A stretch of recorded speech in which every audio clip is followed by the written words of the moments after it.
Good afternoon and good evening, ladies and gentlemen.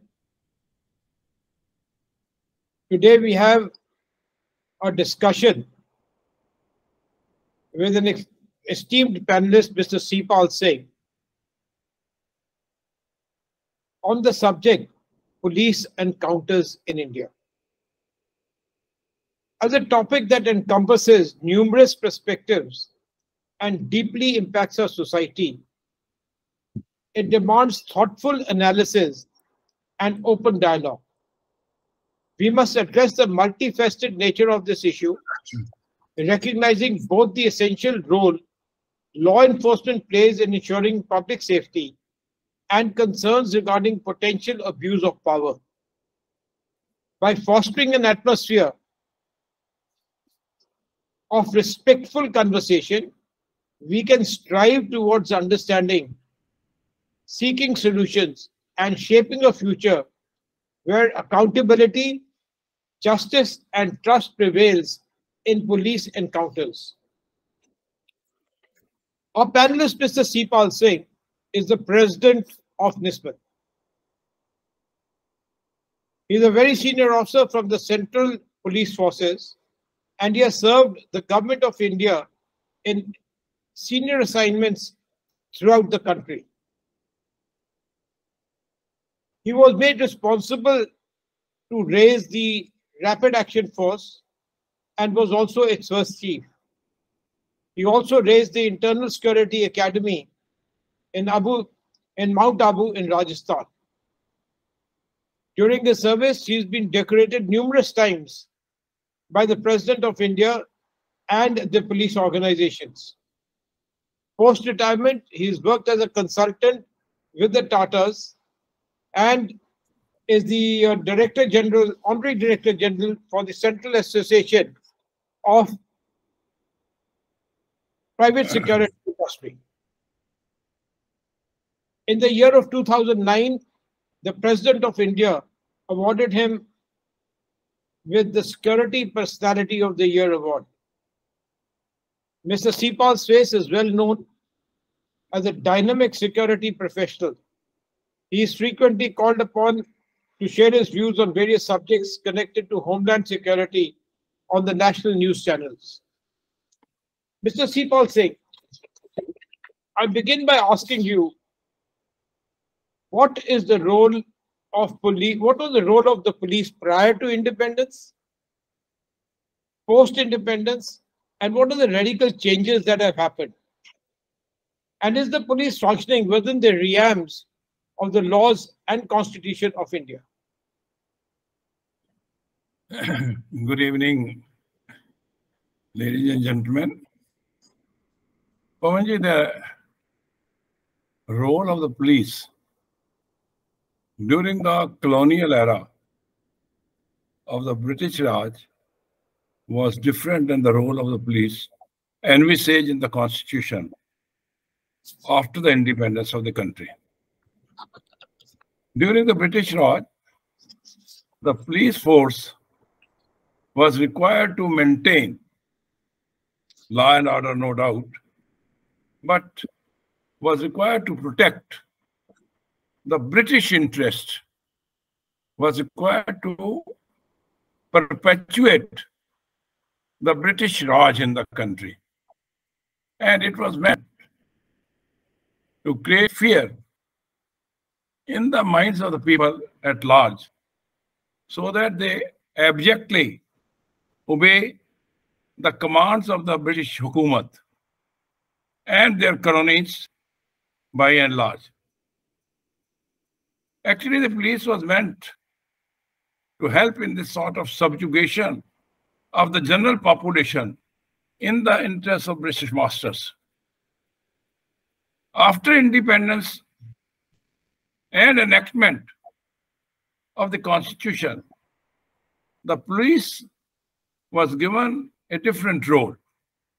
This is one of the wings of the criminal justice system, and police and other wings of the criminal justice system are just supposed to serve the citizens of India. They are no longer the masters all the wings are required to work and conduct legal processes in terms of laid down norms and acts for the welfare of the citizens and for maintenance of law and order, for growth of the economy and stability in the country. Unfortunately, the police have not been functioning within the bounds of law and legal framework so laid down under the realms of the Constitution. The incidents of police functioning outside the bounds of law have increased with the passage of time. Even the judiciary has at times passed strictures on the functioning of the police. I vividly remember when I joined the police in 60s, we were taught about Justice A.N. Mullah of Allahabad High Court remarks and judgment, wherein he said something like that there is not a single lawless group. He compared police with a lawless group. He said there is not a single lawless group. Try to please understand, there is not a single lawless group whose record of crime even comes near or closer to the crime of an organized group known as police force in India. Imagine. I mean, he has denigrated it in his remarks, and a lot of hue and cry was raised at that time. However, the influence, the impact of these remarks has not been any profound, and it continues to be in the same state, that's at times working extrajudicial killings and at times working against the realms of the Constitution. Pity that much improvement in the functioning within the framework of the law has not occurred during all these years. That's a very sad state of affairs. But tell me, sir, as to how far does police encounters justify the maintenance of law and order in independent India? Look at the basic point is whether they justify or not, they should not be extrajudicial. I mean, justification of police encounters have been given in some states. In some states, I'd just like to refer to the recent phenomena which has come. The culture has developed that to maintain law and order, if you have to go against the gangster, against those criminals who are not being contained, then the culture has developed thok-do. Thok-do is a very bad word. Thok-do, when the government gives the policy of thok-do, means indulge in encounters, kill them, eliminate them. I mean, this sort of culture which has developed, this has resulted in deterioration of the functioning of the police. Then I'd like to mention to you and the people who are attending this session that recently, about a few years back, somewhere in 2020, yes, 2020, the famous human rights activist Prashant Bhushan, he stated, will the criminal in uniforms, try to understand, sir, will the criminal in uniform be held liable and responsible for the brutality they are doing? On 21st January again, he said that if law enforcers, that is the police or the law enforcers with the help of the political functionaries, if they are giving some instruction, if the law enforcers, they become lawless, the country receives only a bulldozer justice.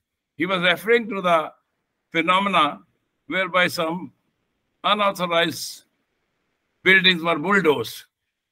The question was whether they should have been bulldozed or there should have been proper orders at all.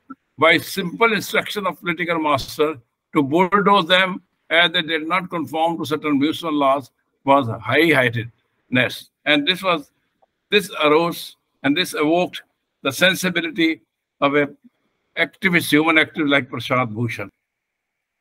I am of the view that judiciary should take suo motu action to hold such person and such actions and responsible and accountable. The maintenance of law and order, no doubt, is becoming difficult with the passage of time. But that does not give us the liberty to resort to extrajudicial methods. Why it is becoming difficult, as has been mentioned many a time, the police population ratio in the country is much less than desired. The police population today is somewhere in the range of 155 into 1 lakh of police personnel. And even laid down is 195. So it is much less than even the laid down. And laid down is also much less. For 1 lakh population, 155 people, and those 155, number of them go on leave, number of them are training, some of them are sick, some are doing VIP duties. So it all leads to a very few persons left for maintenance of law and order. Then secondly, sir, that improved knowledge of the criminal gangs vis-a-vis the police, it adds to the difficulty of maintenance of law and order. Then increasing number of VIP duties and large number of mafias and syndicates which are operating in various states. So all these, no doubt, have added to the difficulty of police performance, but that does not mean at all that if you have to maintain law and order, you should resort to extrajudicial killing or you resort to illegal or extrajudicial methods. Mr. Sripal Singh, human rights organizations, there are so many of them in our country, have condemned the police encounters as illegal and unconstitutional. Even the courts in India have said so. But yet the police encounters have not decreased. Yes, quite right. Your observation is absolutely right.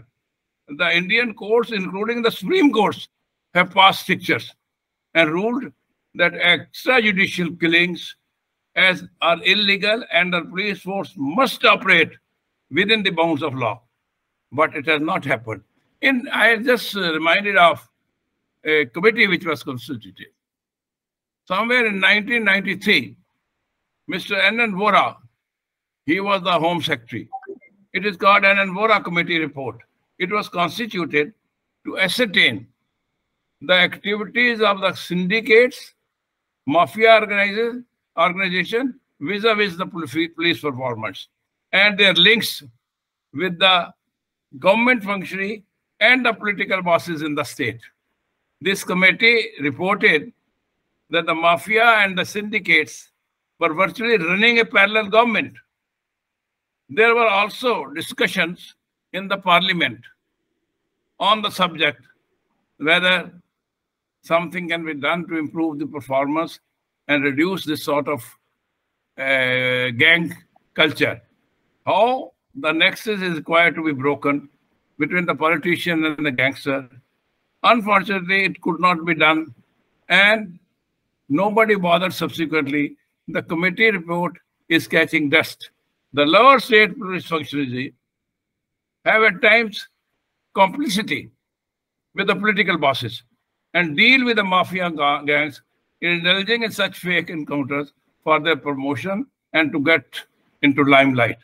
The reasons of continuation of and extrajudicial killing and encounters are various. I mean, I'll just 1, 2, 3, then we can discuss. Political pressures is there for quick results. Then prevailing party politics.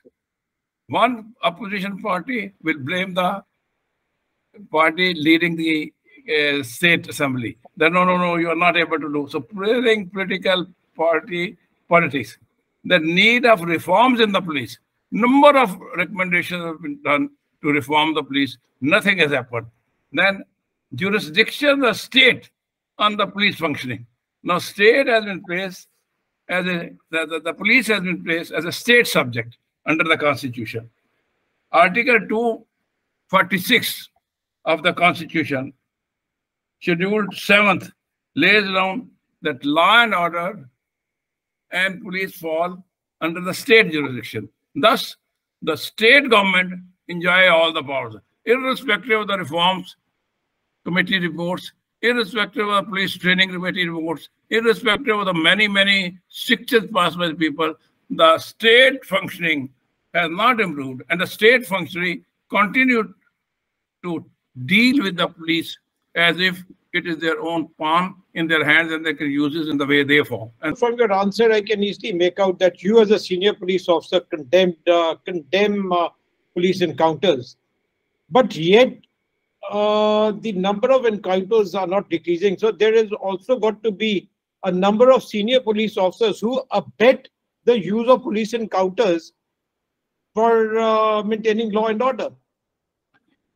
I've already referred to during discussion that basically it is a question of getting recognition. Junior police functionaries, they are more liable to get into this sort of extrajudicial company. But there's no doubt that some of the senior functionaries also, they are being used by the state government to get results in terms of as they want to get results. Now, the criminal justice system actually is virtually collapsing, if you ask me. The corrective steps which were indicated from time to time, either by the police reforms committees or by certain other committees, I have mentioned, Borha committee, they have not been taken. The Supreme Court directions on the police reforms are still catching dust. The Supreme Court gave directions in a PII file before them that the police functioning in the state should be done like this. The DG should have a tenure. The police thanas should be manned like this. All that is laid down. But the police reforms, as indicated in the Supreme Court directions, are catching dust. Even for this PIL, some police officers went again to the Supreme Court that they are not being implemented. Is it not a contempt of the Supreme Court's order? The Supreme Court gave a judgment. No, it is not a contempt. We have issued direction. However, the police remains a state subject, and it is for the state functionaries and state government to perform or direct according to our directions. Individual cases of judicial killings, if they come to us, we'll deal with them strictly. But if you ask that we give them the police should be reformed like that, that is not the jurisdiction of the Supreme Court. That is the jurisdiction of the state authorities. Now tell me something, if the police reforms were introduced, what is the measure in the state police reform that would reduce police encounters? No, I am in no uncertain. You're talking of police reforms. Police reforms can be in various forms, but this is a practice. How do you curb a practice through police reforms? How do you curb the practice of police encounters through the medium of police reforms? Yes. There are various ways. If you go to the police reforms, it lays down as to what mechanism should be there, what should be the training part, how the training is to be implemented, what are the human rights activities to be indulged, what are the state state functionaries who should control, who should oversee the police functioning. All this mentioned, creating a mechanism to oversee the action and laxity in the control has resulted in this illegal practice. The reforms curb these. Reforms suggest that this should be stopped. They also said that the judiciary should ensure that proper investigations are immediately ordered in such cases. So there's not that. The police reforms, if they are carried out sincerely, they will, to a great extent, lower the number of the police encounters. You see, whenever a police encounter does happen, the encounter is always justified as necessary to have been done.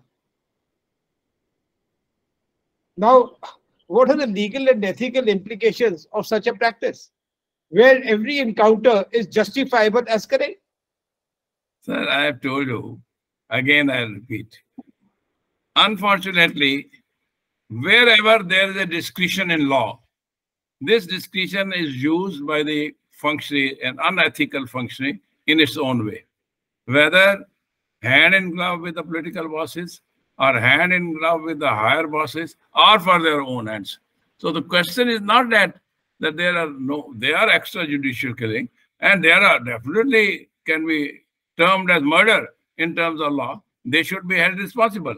But in such cases, to provide justice to the victims and their families become more important. And judiciary should ensure that in this case, after proper investigation, that they are immediately punished. And after punishment, it should also be ensured as to how the victims and their families are to be compensated. There's no need actually to create so-called encounter specialists. The new terms have come.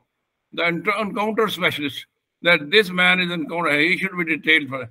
Idea is that the very encounter specialist gives that label that I am perfect, I cannot be touched by law. No, this is only meant to get immediate results. And I have told you that because of the law and order situation in the country, because of certain weaknesses inherent weaknesses prevailing, because of non-availability of the manpower, and because of the diversion of the manpower to other duties rather than the law and order, such things happen so that they're able to have a balance. All right, if so many police functionaries, yet we have been able to control by employing these people, those people who consider themselves as encounter specialists.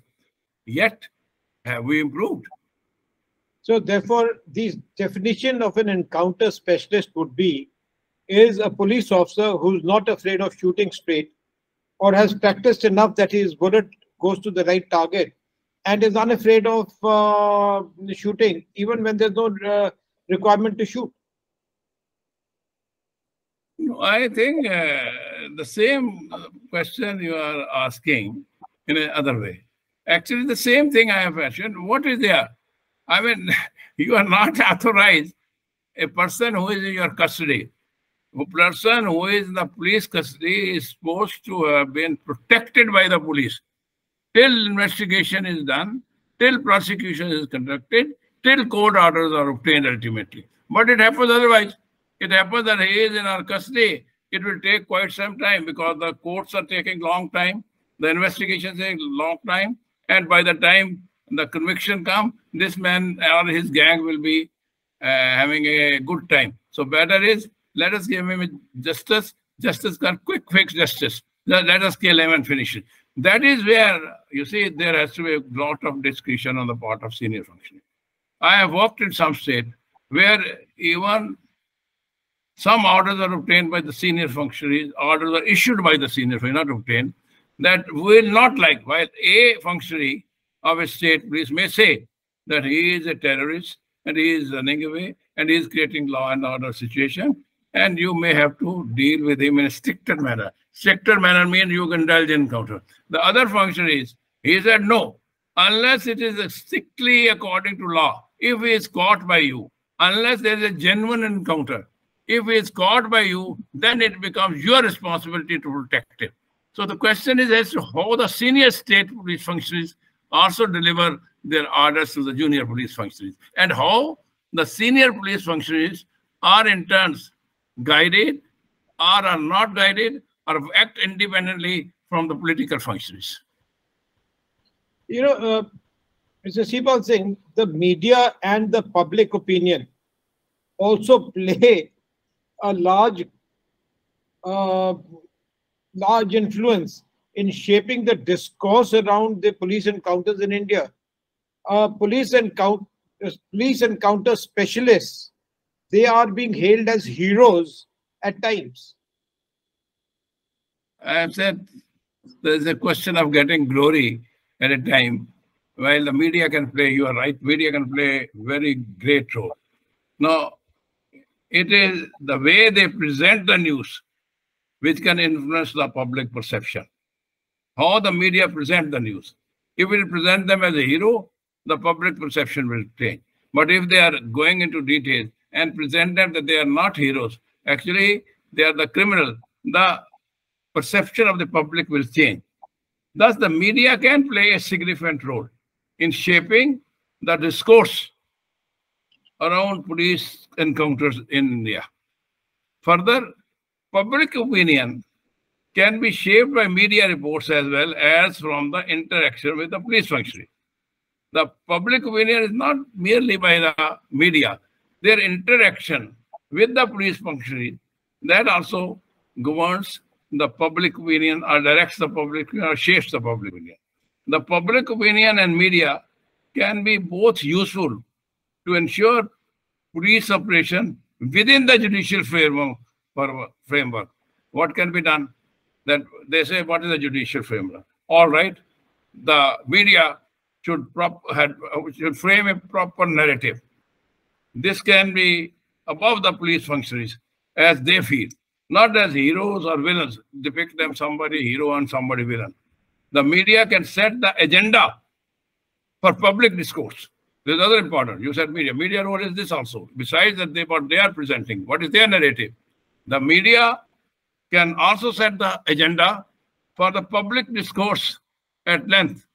And further, the media can also influence in a way so that the cultural influence in the country that shapes the opinion of the public, the cultural group, the active group, the activist group, these people should also act in a manner as to how the police encounters and police killings are justified or not justified. And the media can play a great role by encouraging them. Thus, I feel, to your question on media, that it is important for the media not only to report accurately, but also to accurately means what has been learned, they have report accurately, A, B, C, D. But they should also report objectively after assessing the situation. And there's nobody going to stop them. And on the basis of that objective opinion of theirs, the further influence can generate. It can be a cycle that media is presenting light, the public opinion is shaped, the cultural influence is there. This may change the total feeling of the people toward these so-called heroes. Mr. Sripal Singh, now we have many states in India. Where do police encounters occur larger than in other states? Yes. I tell you why. Not that I am talking about police encounter. Not that a killing and the gangsters are not operating in other countries. Gangsters are operating in other countries also. If you compare yourself with the so-called Western countries, the only major difference will be that once a criminal comes to the hands of the police, then he is not eliminated. He may be given 500 years of imprisonment, 400 years of imprisonment, though their tardy, sort of even judgments are tardy. But there are cases where such encounters take place. There are cases where such killings, extrajudicial killings, do take place. But I feel there the overseeing mechanism is much more strong and important compared to the overseeing mechanism and machinery operating in India. But which states in India have more police encounters? And some states have very less police encounters. Is it a regional setting of police encounters, or is it prevalent across the country? No, you are talking state to state in our country. Am I correct? Yes. Yes. It depends on the prevailing scenario in the country. For example, in some states, which I have visited, I have no harm in laying down also the name also. When I visited Bihar, you go to Bihar police station some years back, the Bihar police station will be having a very rickety jeep and some people sitting there, one or two, who are not able to control even the normal law and order situation, like a Chowkidar. How should they function? That is why the criminal gangs, they become operative. And then the leadership, there's a lot of class differences. There may be a man who has gone for sentence inside for about a life imprisonment. He has been released after a number of years and he comes out and gets a hero welcome here there, because in Bihar, the cultural environment and the chaos environments are prevailing. So sometimes encounters occur more. Similarly, is in the other state, like you can mention that Uttar Pradesh. In Uttar Pradesh, because of the political patronage given in the initial stages on the Thokdo culture, this is going out of hand. So there is a much more encounter.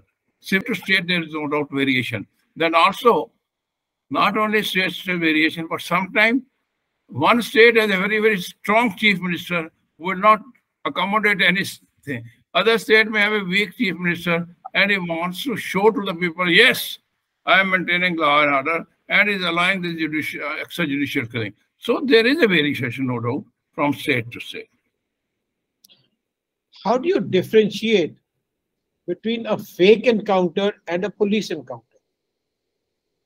Look, as far as it's a very fine difference. When you say police encounter, it can be a regular encounter in the sense, I'm telling you.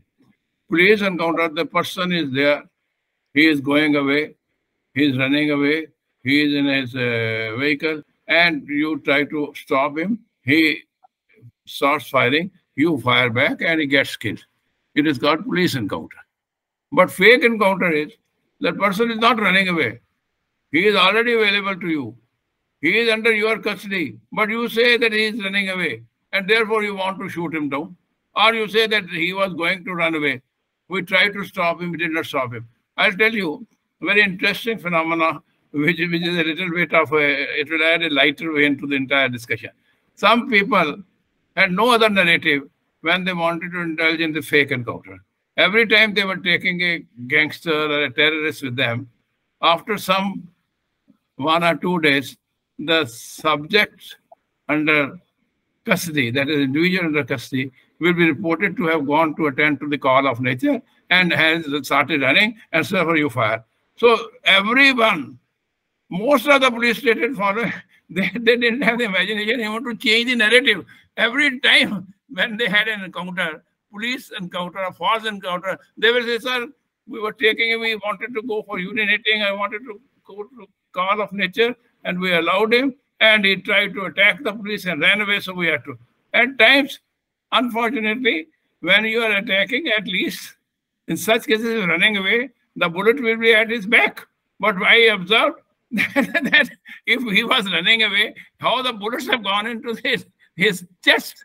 Maybe you have made him stand and killed him. So this is a fake encounter. So I said there are police encounters, there are fake encounters. The police encounters are there because sometimes the gangster, they do indulge in such activity, they want to run away or they fire at the police. So this is called a police encounter. But a fake encounter, the police has the subject with him, but makes him run or devises some method so as to kill him and eliminate him. That is fake encounter. And why do custodial killings happen?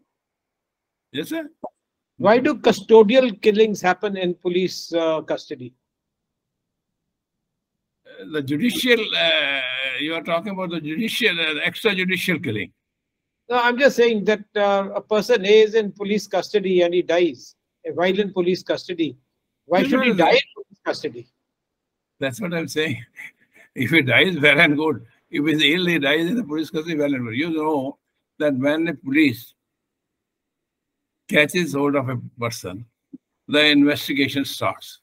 Now, when the investigation starts, we have to go to the court of law to get either a police custody or a judicial custody. Judicial custody is that he'll be remaining in jail. As and when you require to interrogate him, you kept him out on a production warrant and interrogate him, but you can't kill him because he is already under judicial custody. The court has given order that he should be kept in jail. So judicial custody. So while other cases, they say no. The police wants that interrogation has to be done by us. Every now and then we cannot go and get him from the jail. We want thorough interrogation, and it's possible only when he is with us in our custody. So the judiciary grants a police custody. When he is in police custody, then they devise some method that in the police custody, he did this thing and he tried to run away and he did this thing and he's killed. This is the normal way, which is called extrajudicial killing. These are all mostly. They are under custody. This is not just judgment. You are not the person who has to catch a criminal, who has to investigate a criminal, who has to prosecute a criminal in the court of law, and who has to do the execution also. Then after, without getting the orders of the court, you do the execution, do all those things in one way. That is, you are getting them, you are investigating them, you are prosecuting them, and ultimately you are delivering so-called the judgment which you feel judgment. So this sort of attitude happens when they are in the police custody and they indulge in these encounters. Now, there's always been a nexus between the police and the politicians. How would you explain the role of political leadership in addressing the issue of police encounters? Actually, political leadership with the passage of time, without costing us person, is becoming from bad to worse. They have agreed implicitly for such encounters. The political leadership should not agree to such encounter. On the other hand, political leadership does not want to undertake reforms in the police functionaries. They are sitting over there. And they, in fact, what should be done? That they should willingly agree. They're all right, reform should be done as per reform committee reports, as per police training committee reports. No. Then political pressures should stop. Because pressure is that, all right, the political pressure is from A functionary or B functionary, political functionary, I'm talking, that we must get result within the next few days and catch him. There's a one person who is supposedly running away. A case has been filed against him, and within the next 2 days he should be caught and he should be prosecuted.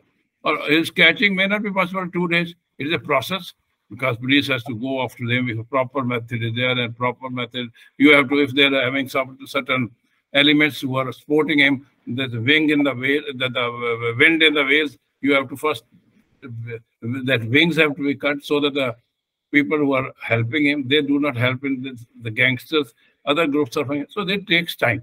But political leadership want quick fix. Okay, what happened to so and so criminal? There is not, either he is not in the hands at the moment in the police, or maybe he is in some other countries. Maybe you have to obtain by certain processes of law, but you want immediate justice. So therefore, the political pressures should stop this process to get immediate result. Sometimes the political pressure wants that according to the advantage of the political bosses and parties, we should indulge in this. Advantage is that there may be two parties or there may be two groups in a party. You want to show results. So with the result that your political rivalry or intra-party rivalry, and therefore you want political. So the political bosses, they have to be very careful. Creation of encounter specialists, as I mentioned earlier, also has happened due to these political bosses.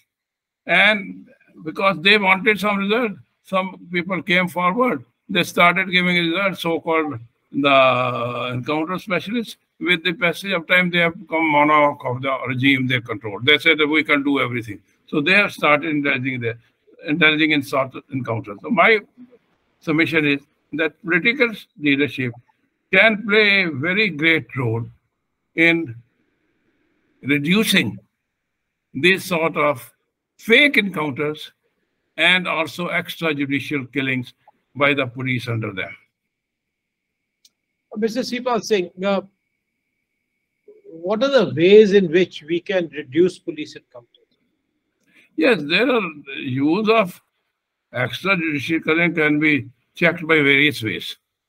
I mean, by holding police officer responsible immediately for the illegal practice and giving them exemplary punishment, by ensuring immediate and independent investigations of such cases by functionaries who are known for their honesty. Then by continuous training in the police itself or by building community partnership, that let the community come in with the police functioning. They should understand what the community partnership can be built, or by establishing oversight mechanism on the police functions. Some oversight mechanism can be. So there are a lot of ways by which you can check the police encounters, subject to condition that you are honest and sincere. You can, all these are possible. I'm not talking out of just air. It is possible. By holding police function is possible, is very well possible judicially. And similarly, by ensuring independent, transparent investigation, you can get some other man who should investigate the case. By making police functionaries open and transparent themselves by training, that is possible. And also by building community partnership, establishing oversight mechanism on the police functioning. Is police training in human rights a regular feature at the subordinate levels, or is it just spoken of but not done? Actually, this is almost, at regular basis everywhere. Somewhere it may be less, somewhere it is more. But it is more so in the junior functionaries than in the senior functionaries. There is a certain reason. You see, the police is by and large, as I told you, subservient to the political bosses today. They are not subservient to the rule of law. If you read the Constitution, if you read what your oath you take before becoming a police officer, you have to be servant of law. You have to be subservient to the rule of law. But you have become subservient to the politician. Then the relationship and trust between the police and public is lacking. So there's no public opinion there. The trust is not there that public should support them or public should condemn them. No, because that trust is lacking. And therefore, the responsibility of senior police functionaries and the political masters in this sort is great, so as to reduce it and let them work within the bounds of law. The lack of trust in the police is a very important issue which I want to tell you. The lack of trust in the police by public now or by earlier also. I'll tell you why. The Criminal Procedure Code and the Evidence Act mention, very important for you, that statements made before police officers are not admissible in the court of law. Actually, genuine statement also, if it is made before a police officer, is not admissible. But if it is made before a magistrate, it is admissible in the court of law. So you have started a distrust in the police, that you are not trustworthy. Before you any statement made, so they are already been legally made untrustworthy. So you become much more untrustworthy, except in the case of their amendment took place when the terrorism was there, that statement made before a gazetted police officer are admissible in the court of law, which also was temporarily introduced, gazetted police officer, which means again discrimination, that gazetted police officer is more reliable than the subordinate police officer. Why not have a impose? Why not have you repose a trust in the police? Right from the initial stage, when we were taught in initial, we used to say, what is this? We have come to the police service. No, any statement made before police officer is not admissible in the court of law. But if a statement is made before a magistrate, even a subordinate magistrate, it is admissible in the court of law. So therefore, the lack of trust starts from the day a police officer joined. And it is being built up by various other ways which we have mentioned, discussed earlier. That political pressures are there, the ratio of police is not there, the training is not there, the reforms are not being implemented. This is catching dust almost. The training which was, I tell you that there have been so many committees on the police functionaries, and most of the committee reports are just catching dust. The media's responsibility is also there, which are at times is lacking because of political pressures, etc. Therefore, I am of the view that unless all these people get together, the police functioning in particular and criminal justice system in general is collapsing, and it will be a very bad day for the country if it collapses totally. Mr. Sipal Singh, I'd like to thank you for the knowledge that you've imparted to us today. And in conclusion, I would like to say addressing police encounters in India requires a balanced approach that prioritizes public safety while safeguarding human rights. Enhancing police training in de-escalation tactics, fostering community trust through transparency, and implementing robust oversight mechanisms are crucial steps.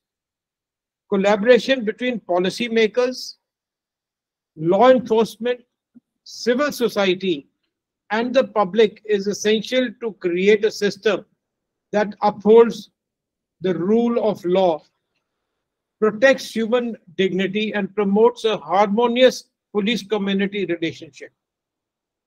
By holding accountable those responsible for abuses and amplifying diverse voices, we can strive for a fair and just society that respects both citizens and the safety of law enforcement officers. Together, we can work towards meaningful reforms and a more equitable future. Mr. Sipal Singh, I'd like to thank you for your time today.